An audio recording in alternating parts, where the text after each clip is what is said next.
हम बकवास पर आपको खुश आमदीद। माँ नहीं सासू में। ड्रामे की अगली किस्त में बिलाखिर अरूज के सामने आई इसकी गुमशुदगी की हकीकत। वसाई ने बताया सब कुछ। जैसा कि अब तक आपने देखा कि महरीन अरूज को लावारिस होने के ताने दे रही और इधर सलमान पर प्रेशर डाल रही है कि इसे छोड़ दे, लेकिन सलमान समझदार है। ऊपर से अरूज इतनी बड़ी खुशखबरी देने वाली है, इसलिए पहली बार अपनी माँ की नाफरमानी कर रहा है। इधर अरूज इस तस्वीर को देखने के बाद परेशान है। ये कैसा इत्तेफाक है? महरीन आंटी की गोद में जो बच्ची है, इसकी हाथ में वही ब्रेसलेट है जो माँ के पास भी है। इन दोनों पर अरीज लिखा है। मुझे कुछ समझ नहीं आ रही। ये सच्चाई सिर्फ वसाई ही बता सकती है। इधर वसाई फौरन अपना सामान पैक करती है कि कहीं अरूज इस तस्वीर के बारे में दोबारा ना पूछ ले। वो यहाँ से जाने की तैयारियों में है। ऐसे में अरूज इसके क्वार्टर चली आती है। कहाँ जा रही हो वसाई?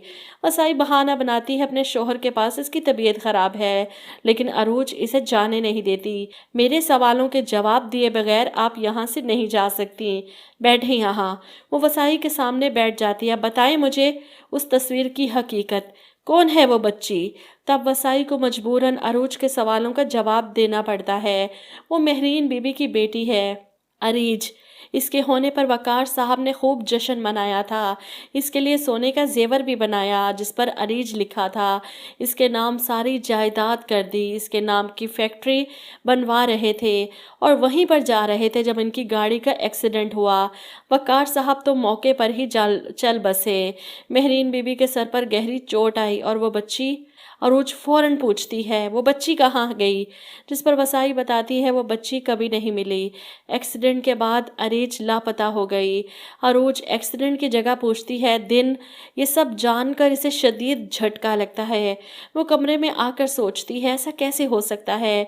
महरीन आंटी की बेटी जिस दिन और जिस जगह गुम हुई, उसी दिन और इसी मकाम पर मैं बाबा को मिली और वो ब्रेसलेट भी वही है। इस पर अरीज लिखा है। इसका दिमाग काम करना छोड़ चुका है। इतनी साफ और सीधी बात है जो इसे समझ नहीं आ रही कि वकार साहब और महरीन बेगम की गुमशुदा बच्ची कोई और नहीं, ये खुद है। और इस बात को इसका दिमाग तस्लीम ही नहीं कर रहा। महरीन आंटी इसकी सगी माँ कैसे हो सकती है? इधर इतने सालों बाद सलमान के हाथ अरीज के नाम का वसीयतनामा लगता है। इस फाइल को देखकर वो हैरान है। ये किस अरीज नामी लड़की की वसीयत है? क्या है ये सब?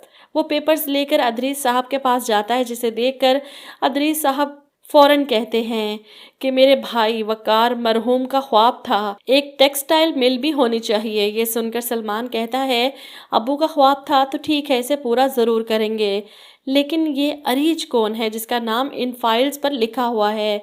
मुझे क्यों नहीं पता इसके बारे में? कौन है ये अरीज?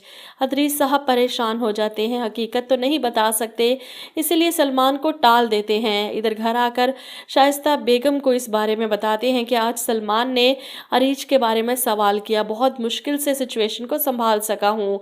इसे फाइल मिल गई थी, वो वसीयतनामा जो वकार ने अरीज के नाम किया था, जिस पर शाइस्ता बेगम खुश होकर कहती हैं वो तो न जाने जिंदा भी है या नहीं, लेकिन जिंदगी में महरीन ने ये सबसे अच्छा काम किया कि हमारे बेटे सलमान को अपना बेटा समझ लिया और सब कुछ इसकी वजह से हमारा हो गया। इधर अरूज अपनी असल माँ तक पहुंच चुकी है, लेकिन इसका दिल कबूल करने को तैयार नहीं कि महरीन आंटी इसकी माँ हो सकती हैं।